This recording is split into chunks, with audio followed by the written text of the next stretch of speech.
So it's always a little bit stressful, I would say, because we have to live up to the heritage, live up to the hype.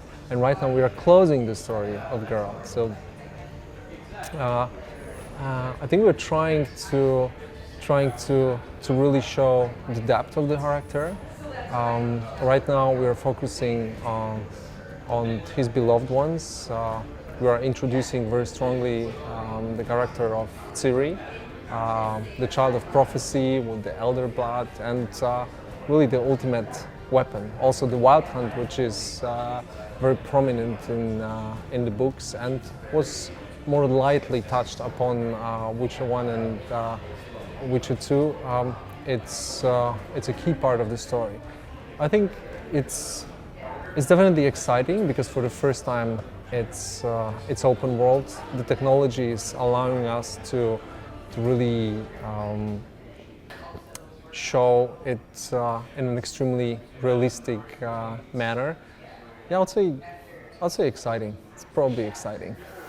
Again, I think we were never scared working on our games, or we never had the fear. It's always a tough moment when you're about to release your baby that you're working on several years. In case of Witcher, Wild Hunt, well, almost 4 years, way over 3 years. But then you already have a lot of new ideas and new concepts, and after a certain time you think, hey, like when I'm talking with the team about Witcher 1 and 2, and say, no, the way we're telling stories in this game, no, it's old, it's passé. Right now we have this and that concept. So again, I think it's really exciting because it's always about ambition, it's always about innovation and about a new take on the storytelling. And Cyberpunk will definitely enable us to do it. Although I think it's way too early to talk about Cyberpunk right now. With Witcher 1, because on Witcher 2 and on Witcher 3 Wild Hunt we are self-publishing. On Witcher 1 we had a publishing partner. And initially when we were talking to different publishing partners, they were coming over to our studio, they were like focused us. It's like, hey, in RPGs the trend now is that there has to be multiplayer, and there's like multi-character selection, and there has to be a female character. Said, no, it's about Geralt, the books, we have the lore, it's true, it works, it's consistent. So we're usually not talking to these guys anymore.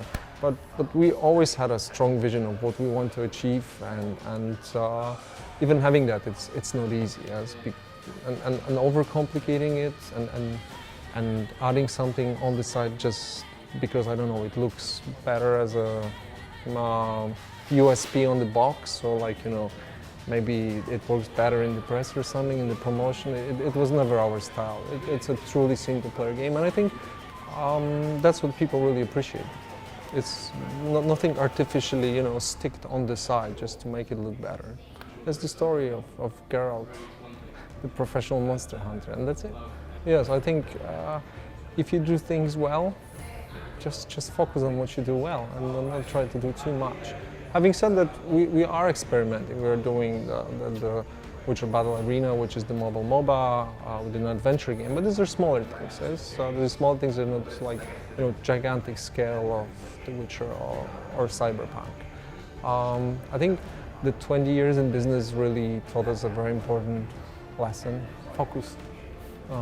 It's very hard to judge other companies from outside because you never know what's happening inside, and maybe what you think is the reason for failure. Really, that's not how it works, or maybe the reason is totally different. But what really worries me as a trend, it's sort of following the herd, or following a certain trend. Hey, somebody's doing an MMO, like it was with World of Warcraft, and then suddenly the whole world does MMOs, yes? And then all of them are failing, or most of them are failing. I think people should do what they're passionate about, and then if they're good at it, they should stick to it. Sometimes it's maybe chasing, the revenues or the financial quarter or whatever. I think one thing a lot of people in the industry is forgetting it's about the gamer, the game, and the ultimate experience. If this is great, the rest will be fine. What we've announced, we'll have 16 DLCs in packs of 2. We'll be giving these DLCs regardless of platform, totally for free to every single gamer who's buying the game. People just paid full price for our game, and we owe them. Yeah, we are making a statement, and we as gamers would like to be treated this way. Hey, give me free DLC. It doesn't have to be something huge, and I'm saying it on purpose, and that, hey, this is not big stuff. We're not giving tens of hours of storyline here. We're giving smaller bits of pieces. This doesn't cost a lot, and I think people will feel better about our game, and they'll enjoy the adventure even more. And maybe the ones who thought about pirating will not pirate it. Maybe the ones who wanted to trade it back and get something else will keep it on the shelf. That would be great. I'd like this to happen, and if not, that's fine as well.